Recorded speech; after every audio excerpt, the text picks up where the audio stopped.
Olá, sejam bem-vindos e bem-vindas a mais um CESP Entrevista. Hoje recebemos o professor Marcelo Viana, que é pesquisador titular e diretor-geral do Instituto de Matemática Pura e Aplicada, o INPA, que é um órgão vinculado aos Ministérios da Ciência, Tecnologia e Inovação e da Educação. Ele já foi presidente da Sociedade Brasileira de Matemática e vice-presidente da União Matemática Internacional. É especialista em sistemas dinâmicos e teoria do caos. Colunista da Folha de São Paulo, o professor Viana lançou recentemente o livro Histórias da Matemática, que traz uma coletânea dos artigos publicados no jornal. Professor, seja muito bem-vindo e muito obrigada por estar conosco hoje. Obrigado, Rita. É um prazer estar aqui com você para discutir assuntos que são da importância para qualquer um que atua na área de ciências, na área de tecnologia, na área de engenharia. É um prazer realmente estar com você e eu agradeço o convite. Professor, o senhor produziu um trabalho que tem gerado debates e muito interesse sobre a importância da matemática, a contribuição da matemática para a economia brasileira. Quais são os principais resultados dessa discussão, dessa pesquisa, desse seu artigo sobre esse tema?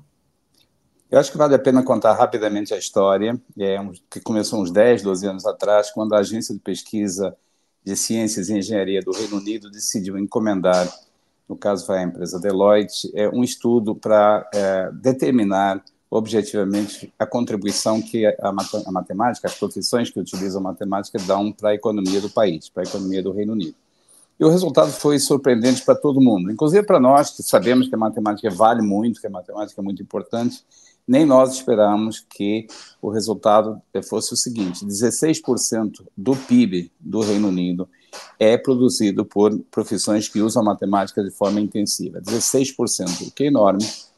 E também essas profissões correspondem a 10% dos novos empregos gerados a cada ano no país.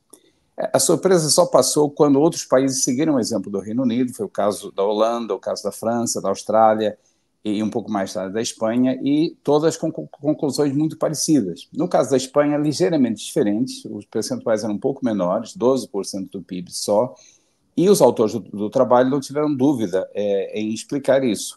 A economia espanhola é menos sofisticada, ela demanda menos o tipo de expertise ligado à matemática e, por isso, ela tem um percentual menor de participação da matemática. Então, de certa forma, eu passei a resumir isso da seguinte forma: se você quer saber se a economia de um país é avançada ou não, calcula quanto a matemática contribui para essa economia, e isso é um parâmetro importante para determinar o grau de desenvolvimento do país. Claro que isso despertou em mim a curiosidade de saber onde que o Brasil fica nesse contexto, né? E eu comecei a fazer um pouco de propaganda em relação à ideia de gerarmos no Brasil um estudo como esse. E surgiu uma oportunidade em 2022, quando a França fez o segundo estudo dessa natureza. Eles tinham feito relativo ao ano 2012, em 2022 repetiram, e o resultado não só confirmou, como de fato mostrou que a participação da matemática na economia francesa está crescendo. Nesses 10 anos, ela passou de 16% para 18% do PIB francês. Eu escrevi sobre esse estudo na Folha de São Paulo, e o pessoal da Fundação Itaú, do Itaú Social, mostrou interesse, então nós colaboramos a partir daí. É um estudo da Fundação Itaú, ao qual o INPA deu uma contribuição, para fazer análise desses dados em relação ao Brasil. E o resultado foi, ao mesmo tempo, não tão surpreendente e, para mim, muito encorajador. O percentual no Brasil é muito menor. Nós estamos com a matemática contribuindo 4,6% do produto interno brasileiro, produto interno bruto, e gerando 7,8% dos empregos. Então, são números acentuadamente menores do que nos outros países, mas há algumas semelhanças. Tal como nos outros países, o estudo da Fundação Itaú comprova que profissões intensivas em matemática pagam o dobro da média nacional. Isso é comum a todos os países que eu mencionei, e são muito mais resilientes, muito mais robustos perante crises. Isso aconteceu e foi verificado durante a pandemia, que as profissões que usam matemática realmente os empregos foram muito mais resilientes. Como é que você encara esse 4,6% comparado com o 18% da França? Eu encaro como uma oportunidade. Por isso que eu digo que o resultado do estudo da Fundação Itaú é encorajador. Encara como uma oportunidade, porque o Brasil tem um potencial de um conhecimento matemático instalado nas nossas instituições acadêmicas, nas universidades, nos institutos de pesquisa, que é de padrão internacional. Nós pertencemos à primeira divisão da matemática mundial, que é o chamado Grupo 5 da União Matemática Internacional. Somos um de 12 países que pertencem a esse grupo. Então, nós temos o conhecimento. Então, não há por que não sermos capazes de transmitir esse conhecimento para os processos produtivos, para a economia, e alavancar a passagem do 4,6% para o 16%, 17%, 18%. E o que isso significaria na prática? Significaria um aumento do nosso PIB, resultando de aproveitar o nosso conhecimento matemático, um aumento no PIB de 1,3 trilhão de reais por ano. 1,3. E é por ano. É riqueza renovável, é riqueza gerada, e claro que vem com outras vantagens de natureza social, como a própria geração de empregos. Então, esse estudo da Fundação Itaú me deixou muito entusiasmado sobre o potencial que nós temos para, investindo de forma adequada, nós podermos extrair, por vezes eu chamo isso de mina de ouro, é uma mina de ouro renovável, que nós podemos extrair do conhecimento matemático que já existe no nosso país, desde que a gente seja capaz de realizar diversas tarefas. Uma delas é, evidentemente, a transferência dessa expertise de dentro dos muros da academia para o setor produtivo, para os processos produtivos. Professor, o senhor mencionou aí as disparidades entre o que foi apurado na França, por exemplo, e no Brasil, e que isso marca aí uma oportunidade, se é ruim que seja bem menor a participação, é aí uma oportunidade para crescer. Agora, tem outros dados que chamam a atenção, por exemplo, em que áreas está essa maior contribuição da matemática, né? Nós estamos aqui no CESP Entrevista, falando principalmente com engenheiros, e quando a gente fala em profissão intensiva em matemática, os engenheiros já levantam a mão, é comigo. Mas parece que o estudo não mostra exatamente isso, então aí talvez tenha um outro desafio, uma outra oportunidade para caminhar. Como que é isso, professor? Você tem razão. Essa é uma das surpresas, eu acho que ninguém previu isso, uma das peculiaridades da situação brasileira, que quando o estudo foi analisar quais são os setores da economia em que há mais, digamos, concentração de uso intensivo de matemática, em todos os países que eu mencionei, com exceção do Brasil, naturalmente, como seria de se esperar, essa concentração é maior na área de engenharia, na área de tecnologia. O Brasil é uma peculiaridade nesse aspecto, porque essa concentração é maior, de fato, na área financeira e na área da administração. Eu não tenho uma explicação objetiva, eu acho que requer um estudo para a gente entender essas diferenças. É possível que tenha que ver também com o nosso relativo atraso, aquilo que eu mencionei sobre a economia espanhola, que ela é menos desenvolvida e, portanto, demanda menos. Eu acho que isso pode ser dito também em termos estruturais em relação à economia brasileira. É sabido que a nossa engenharia precisa ser reforçada, precisa ser tornada mais robusta. Isso é um fenômeno já não é novo, é importante. É sabido também que até nisso a matemática tem um papel fundamental, porque vários estudos apontam que as taxas de evasão nos cursos de engenharia, que são muito altas, podem ser culpabilizadas à matemática em grande medida. Então a gente aí entra numa questão que é uma questão de raiz, uma questão de educação básica, na formação que é dada na própria educação básica aos nossos jovens. Eu ontem mesmo estava olhando as estatísticas sobre o percentual de jovens formados no ensino médio que alcançaram a proficiência esperada em matemática, a proficiência desejada. E é absolutamente estarrecedor. É um dígito percentual, é 5%, 3%, sobretudo na rede pública, que é a rede que forma mais estudantes. Então, há uma base muito frágil no nosso sistema educacional, e isso limita muito a captação de jovens para os cursos de engenharia, e depois acaba conduzindo a uma evasão muito grande. A gente soma isso, o processo de desindustrialização que o Brasil sofreu, e temos uma perfeita tempestade que talvez ajude a explicar um pouco essa peculiaridade do nosso, constatada pelo estudo da Fundação Itaú, peculiaridade que, de novo, talvez tenha que ser encarada também como uma oportunidade. Temos que pensar em engenharia em termos estratégicos nacionais. Já houve tentativas de resolver o problema aumentando o número de vagas nos cursos de engenharia nas universidades. Isso não é solução, porque a base de captação atualmente é pequena para esses cursos. E também, claro, do lado do mercado de trabalho, promover um desenvolvimento que faça com que a indústria, com que os setores produtivos necessitem de mais engenheiros e empreguem mais engenheiros também, porque só formar não resolve. O que importa é o engenheiro atuando como engenheiro na linha de frente.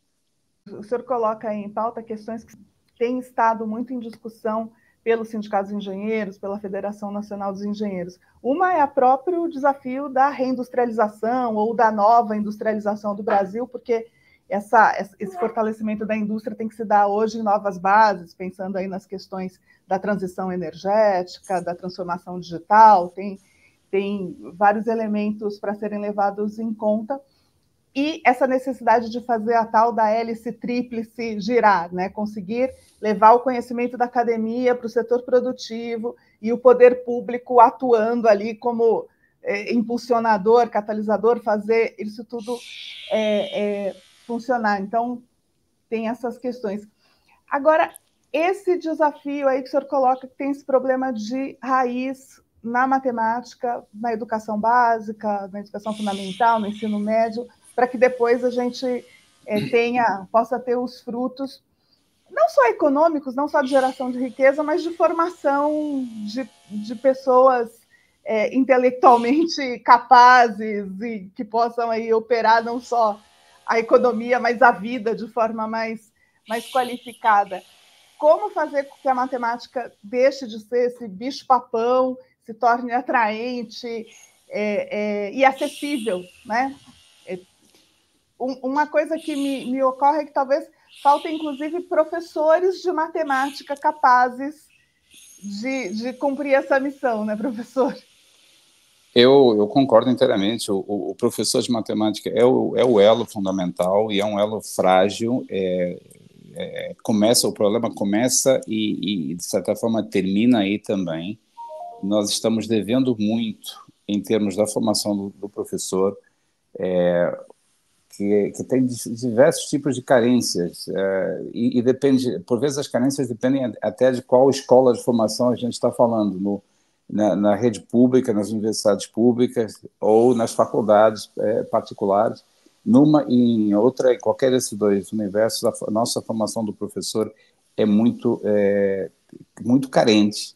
E, de fato, nós colocamos na sala de aula, de um modo geral, professores que não estão capacitados, não estão devidamente capacitados para a função que vão exercer, que é uma função absolutamente fundamental. Ser professor de matemática, vamos deixar bem claro, não é simples. Eu gosto de dizer que a tarefa é a profissão mais difícil do mundo, porque já ser educador não é simples, e ser capaz de manter a atenção dos jovens, ainda mais nos nossos dias, com tantos estímulos em volta, para um assunto que tende a ser abstrato, como é a matemática, manter essa atenção na sala de aula e conseguir obter rendimento não é simples. Requer um professor muito bem formado, e nós não estamos fazendo isso. E um problema do Brasil é a escala. Esse país é um enorme abacaxi pelo tamanho. Estamos falando de centenas de milhares de professores de matemática, quase 1 milhão de professores de matemática no país todo, inúmeras escolas de formação.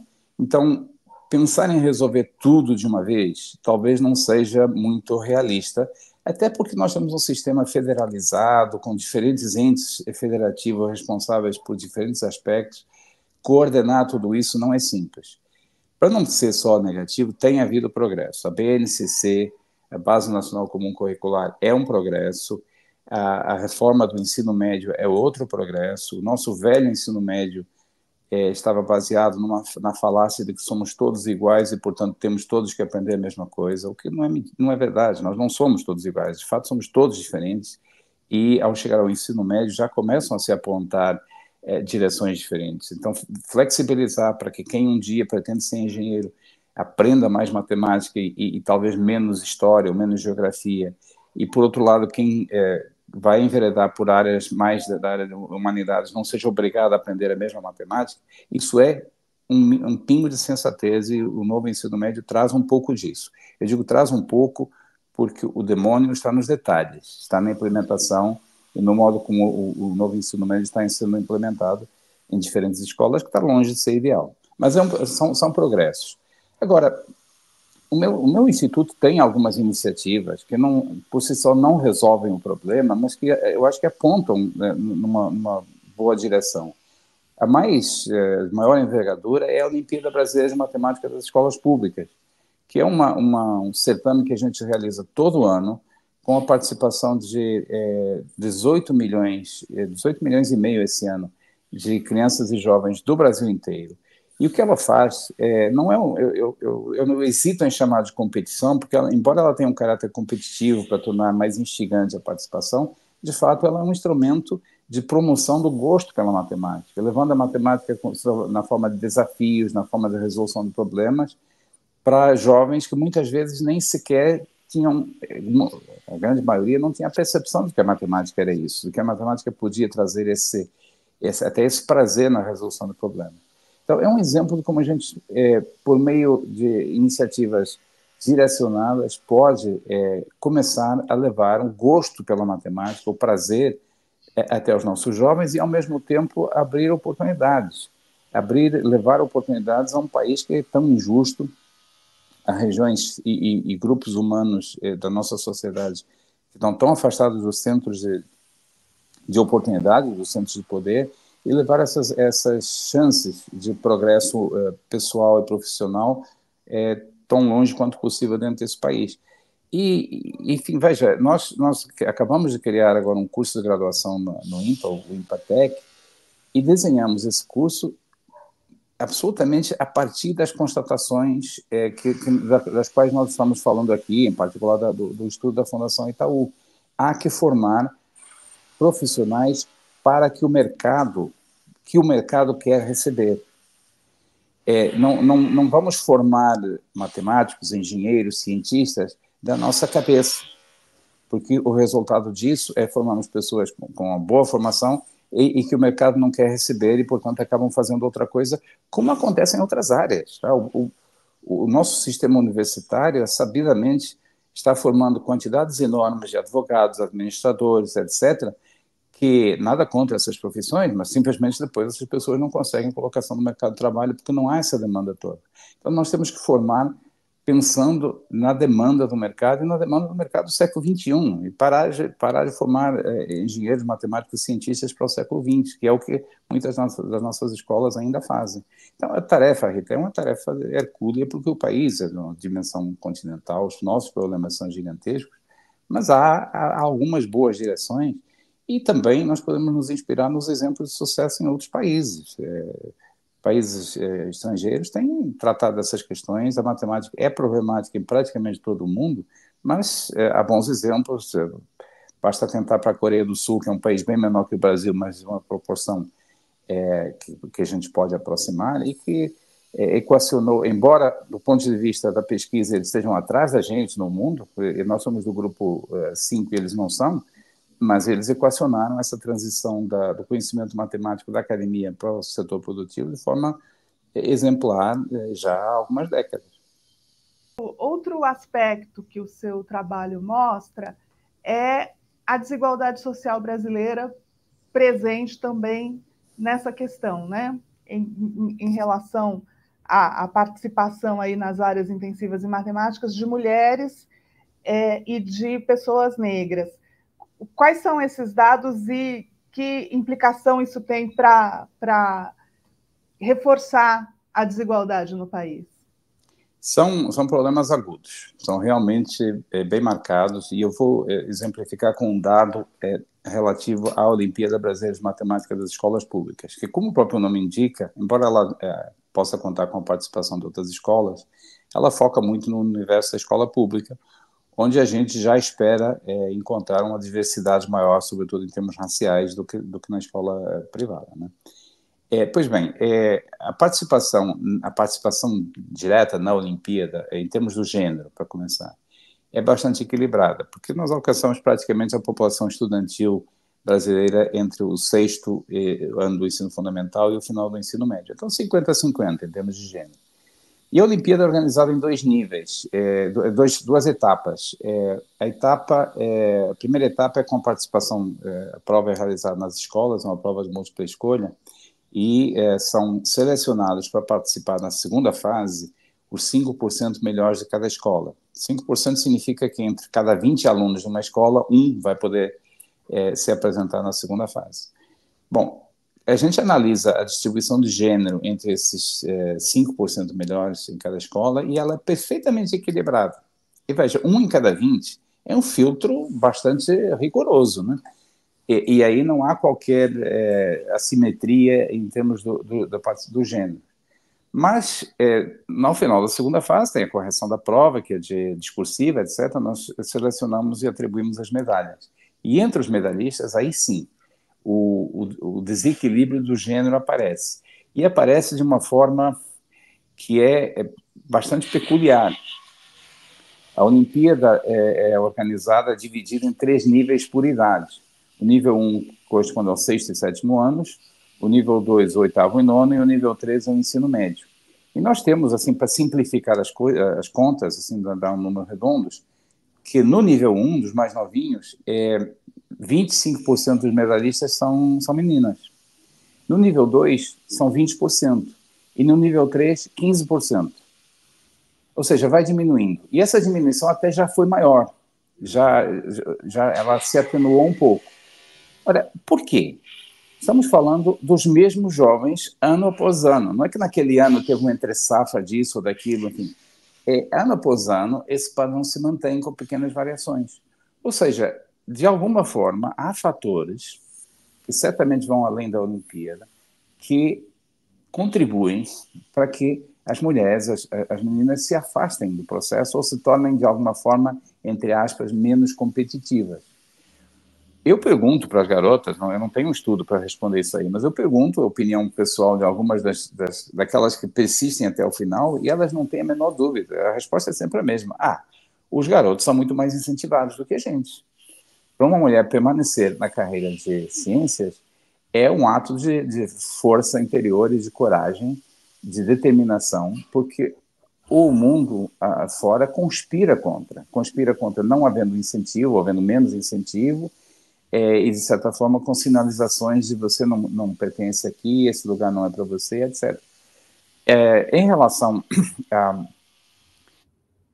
Inclusive, um projeto que realizamos no meu instituto com escolas de educação básica da região do Rio de Janeiro e municípios vizinhos, que se chama Meninas Olímpicas do INPA. É um projeto voltado para trabalhar com garotas, com alunas do ensino fundamental e do ensino médio, e ajudar a abrir horizontes e a incentivar que elas permaneçam na área de ciências. Esse projeto já está acontecendo desde 2019, com resultados muito bons. Temos já várias, entre aspas, egressas do projeto que estão agora já na graduação, fazendo graduações na área de ciências e que voltam para ajudar no projeto, das meninas mais novas, etc.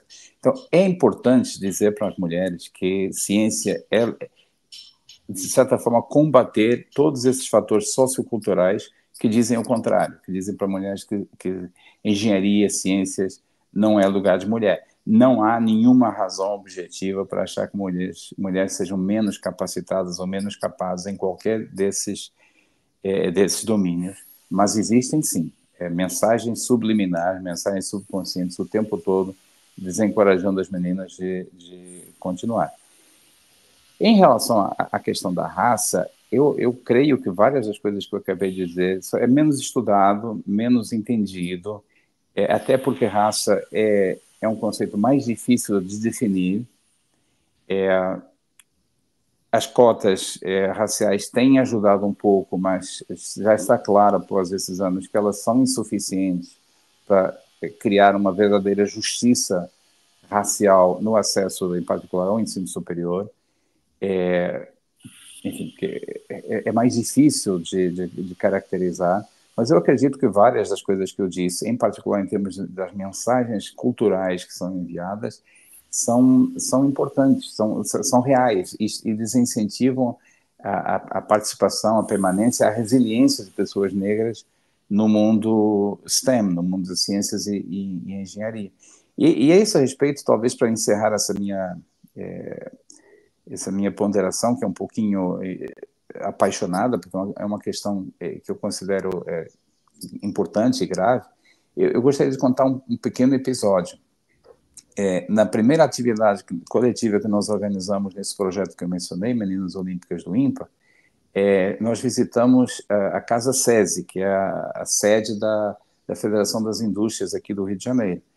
E oficinas que tem na Casa SESI, com impressoras 3D, máquinas de laser para cortar, etc.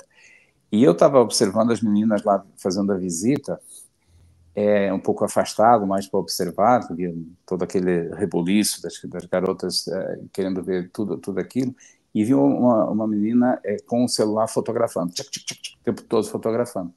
E uma hora alguém chamou, gente, fulana, vem para cá. E ela disse, não, gente, deixa eu fotografar, eu vou fotografar tudo, porque nunca mais na vida eu vou entrar num lugar como esse. E, sabe, foi como um soco, assim, a me aperceber em que nível está, em que nível nós temos que atuar para dizer, para levar conhecimento sobre como é que é o mundo, sobre as oportunidades, para uma menina, no caso, uma menina da periferia do Rio de Janeiro, que achava que estava no lugar mais incrível do planeta e que nunca mais ela, uma pessoa como ela, teria a chance de estar num lugar como esse. Isso diz muita coisa sobre o trabalho, a tarefa que a gente tem na frente para combater, porque o fato de termos poucas mulheres, o fato de termos poucas pessoas negras no mundo de ciências e engenharia não é por acaso, é porque existem todas essas barreiras, todo esse alinhamento em relação a esses e outros grupos sociais. Sim, professor, e uma questão para a qual a sociedade brasileira deveria ficar alerta, que não é só uma questão de justiça para esses grupos sociais, é uma questão do país aproveitar o seu potencial, né? Se você deixa metade da população fora da possibilidade de contribuir para resolver os problemas complexos, fazer a economia crescer, vai ser difícil avançar. Deixamos metade da sociedade fora e abrimos mão dos benefícios comprovados que a diversidade traz na abordagem de problemas, a possibilidade de tentar diferentes abordagens, diferentes pontos de vista, que está mais do que estabelecido por estudos, não é uma teoria, é um fato bem estabelecido em estudos, então é grave. Essa situação se reflete na engenharia de maneira muito clara. Nós só temos 20% dos profissionais registrados no país são mulheres. Na questão racial, não há estatística sobre isso, sobre quantos engenheiros e engenheiras negras, mas a observação do dia a dia, seja nas escolas, seja nos locais de trabalho, mostra que a maioria esmagadora ainda é de pessoas brancas. Então, há muito para se avançar e precisamos avançar como país, como sociedade. Professor, eu quero agradecer muitíssimo a sua atenção, a sua disponibilidade para falar sobre esse assunto tão importante, tão interessante e que precisa de muito debate e muito trabalho aí pela frente. Muito obrigada, professor. Eu que agradeço, Rita, por essa oportunidade e pelo prazer de conversar com você. Muito obrigada, professor. E muito obrigada também a você que acompanha mais esse CESP Entrevista. Fique ligado sempre no canal do CESP para conteúdos bacanas como essa entrevista com o professor Marcelo Viana. Até a próxima.